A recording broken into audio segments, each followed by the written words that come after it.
Hey guys, so today we're making some turkey rib tips. Please make sure you like, share, comment, and subscribe. Let's get started with the recipe. So I have 3 turkey thighs here, and I already removed the skin off camera, but right now I'm gonna remove the bone from the turkey thigh because I'm gonna cook these in the oven. And I want it to resemble kind of like pork ribs.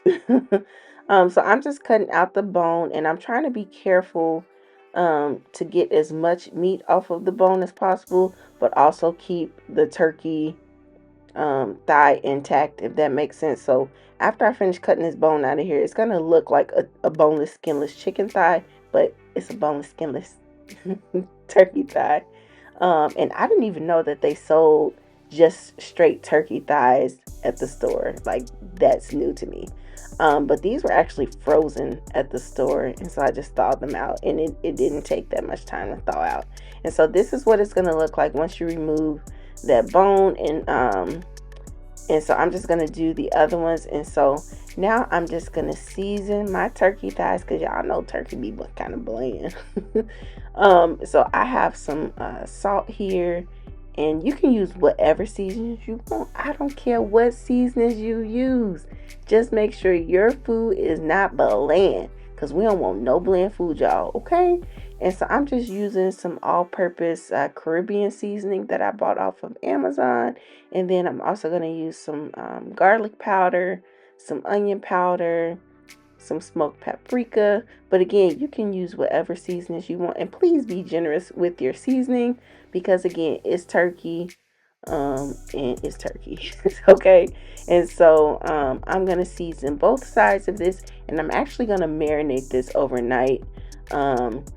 Because for one, I didn't have time to cook it the same day, and I mean, I wanted it to get some flavor, let some of that flavor set in, so it can be nice and delicious when we cook it. So yeah, I'm just gonna season the other side. And so I decided to make turkey tips. um for one, I'm trying to eat more lean meat, although it's the dark meat, but it seemed like a better choice than pork. Or this is really just a nice alternative um, to pork. Like, for people who don't eat pork, you can make you some turkey tips for the holiday, okay?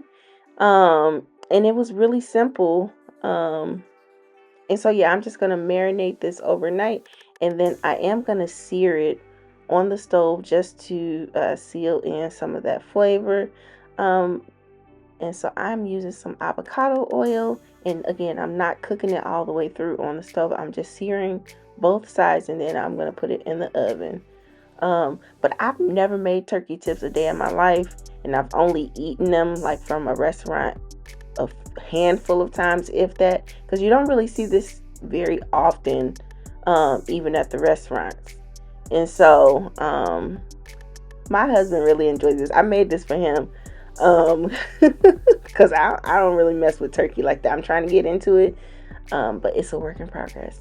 So I'm just gonna sear the rest of the turkey thighs, and then I'm gonna put them on this baking pan. And so this is my first time I've made ribs in the oven, but I usually just put it in the pan.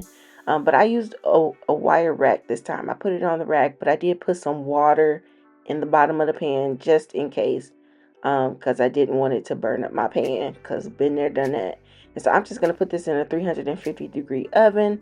And so I set my timer for an hour, and I know it's not done. I just wanted to check it anyway. So this is what it looks like after an hour. Clearly not done, not tender. And I wanted to make sure that there was still enough liquid in the pan, because again, you don't want to burn your pans up, y'all. And so I'm going to put it back in the oven for another hour. And this is what it looks like. This was 2 hours total cooking time right here. And you see how nice and tender these turkey thighs are, okay?